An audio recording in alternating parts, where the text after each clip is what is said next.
What's going on YouTube? This is Night Frost from Gamer Cable, bringing you the latest updates to Death Knight changes in Mists of Pandaria.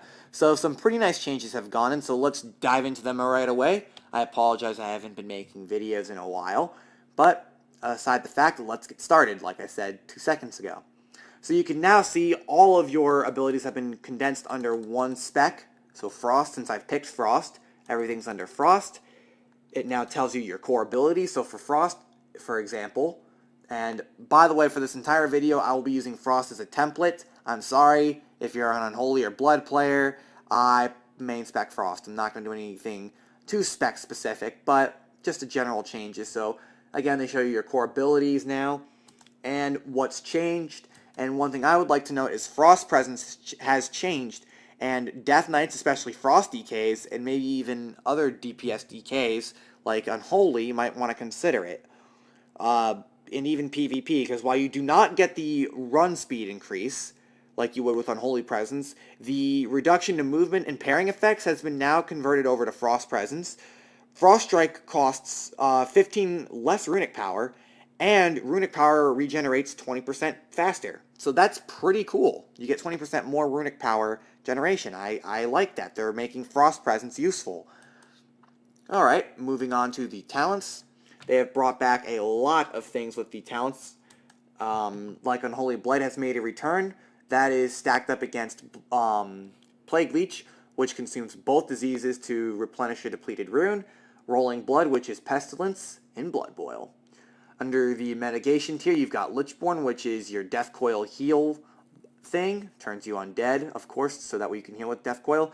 Anti-Magic Zone obviously drops a force field, reducing magic damage for everyone standing in it by 75%. Purgatory can be compared to Cheap Death. When you receive a damaging blow that would otherwise be fatal, you now activate Purgatory, and damage is now converted to healing, and you won't die, obviously. But Purgatory can only be activated every 3 minutes, and it's passive. For your control, you've got Death's Advance, which now has an active and a passive effect.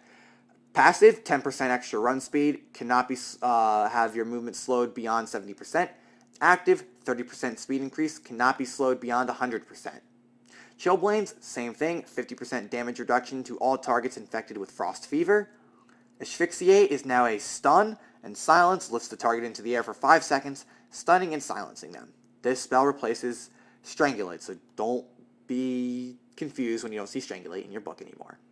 Death Pact has not changed. The only thing that has changed, I would say, is the fact that your ghoul is no longer killed when you use it. You just take away 50% of its life.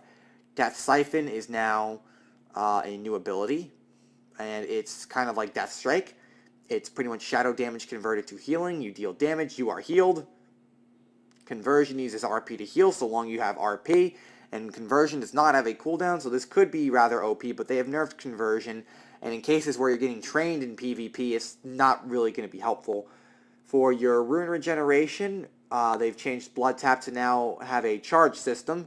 All of your runic power abilities will generate 2 blood charges. You could store up to 12 in every 5 charges. So once you get 5 charges, you can use Blood Tap to restore any depleted rune as a death rune. Runic Empowerment. Your RP abilities, that's again your Frost Strike, Rune Strike, Death Coil, has a chance to randomly activate any depleted rune. Runic Corruption, your damaging Frost Strikes, Death Coils, Rune Strikes have a 45% chance to activate Runic Corruption, which increases your rune regeneration speed by 100% for a set amount of time based on haste. If I'm wrong, please correct me. And for the 90 talents, you've got Gorfine's Grasp, which grips all enemy and friendly targets to a specific target, or yourself if you so want. Correct me if I'm wrong on that one. Remorseless Winter is kind of like the Lich King's ability. Well, it looks like it from what I've seen. It is a stacking debuff. It lasts for 8 seconds. Every time it ticks, your enemy is slowed by 15%, and at 5 stacks, they are stunned for 6 seconds. Desecrated Ground can be compared to an AoE trinket. While in Desecrated Ground, you cannot get slowed, stunned, polyed, feared, charmed, you name it. It's like AoE trinket. But I do believe it is only you. I don't think this applies to other people in your party or raid.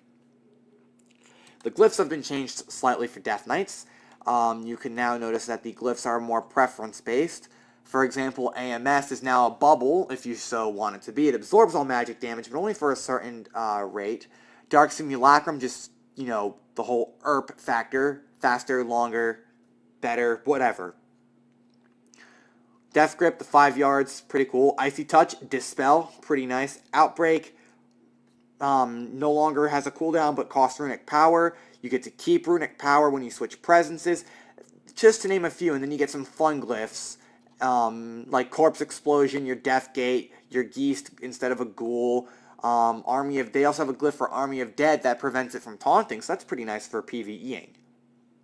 Other than that, the buffs have not changed. Icy Talons has been buffed to increase attack speed somewhat, but, they might change that. Many of you know what Icy Talons is. It basically increases your ranged and melee attack speed, currently by, I think it's 20%? I don't know, it's not even showing up in my, buffs, which is kind of odd. So, that's a bit strange. So the presences, like I've said, Frost Presence is useful. Blood Presence is still for tanking, and Unholy Presence is still that run-fast presence. Other than that, a lot of the spells have not been majorly changed. Most of them are still there. There are some new spells being added in MoP, but again, I will go into them if I ever get to 90 on the beta. But for that pretty much covers the general changes to Death Knights. If you have any questions, feel free to inbox me. Make sure you address it to me, because Chronicle and Rylus don't know shit about Death Knights. Okay, maybe they don't know something, but my knowledge of DKs definitely surpasses theirs. Again, thanks for watching this video. I hope you all enjoyed it.